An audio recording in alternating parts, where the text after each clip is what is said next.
ዛሬ ፒንክ በፒንክ ነው የለበስኩት ከነ ጫማዬ ከነ ሱሪ ከነ ጃኬቴ ኮፍያዬ ኤቭሪቲንግ ነው። ትናንትና ጃኒ ጌም ነበራትና ኤኒዌይስ የተማርኩት ነገር ልንገራችሁ። እንደምታውቁት አብዛኛው ጊዜ ሱፍ ለብሳለሁ፣ ግን ደግሞ የተለያዩ ልብሶች ደግሞ ስለብስ ታዩኛላችሁ። ባይገርማችሁ ህይወት በጣም በጣም ደባሪ ናት። አንድ አይነት ሰው ሆነ መኖር ከፈለግ ድብርት ያለው ህይወት ታሳልፋለህ። አንድ አይነት ልብስ፣ አንድ አይነት ጸባይ፣ አንድ አይነት ማንነት ህይወት ያበላሻታል።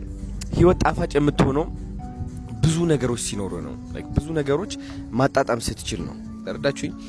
አሁን ለምሳሌ ሰው ምን ይለኛል የሚለው አስተሳሰብ ምን ያደርገናል መሰላችሁ?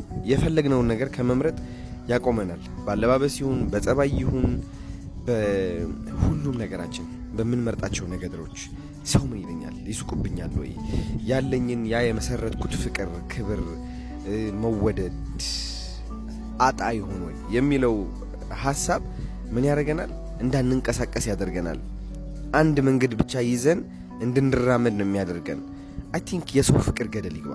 እውነት ልንገራችሁ፣ የሰው ፍቅር ገደል ይግባ። ያ ፍቅር የማይጠቅማችሁ ከሆነ፣ ያ ፍቅር ለእናንተ መርዝ ከሆነ የሰው ፍቅር ምን ያደርግላችኋል? ገባችሁ? የቤተሰባችሁ ፍቅርና ክብር እናንተን እየገደላችሁ ከሆነ በውስጥ እነሱ ሳይታወቃቸው ሄይ እንደዚህ አይነት ክብርና ፍቅር አይጠቅማችሁም፣ ያ ክብርና ፍቅር ብታጡት ይሻላችኋል።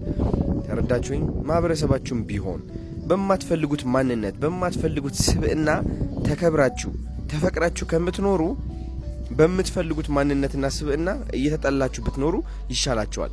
አትሊስት እነሱ እርር ይላሉ በእናንተ፣ እናንተ ደግሞ ደስተኛ ትሆናላችሁ ውስጣቸው። አዝሎንጋዝ የእነሱ ማረር የእናንተ ማረር እስካልሆነ ድረስ የጀስት ህይወትን ኢንጆይ ታደርጋለህ። ተረዳችሁኝ?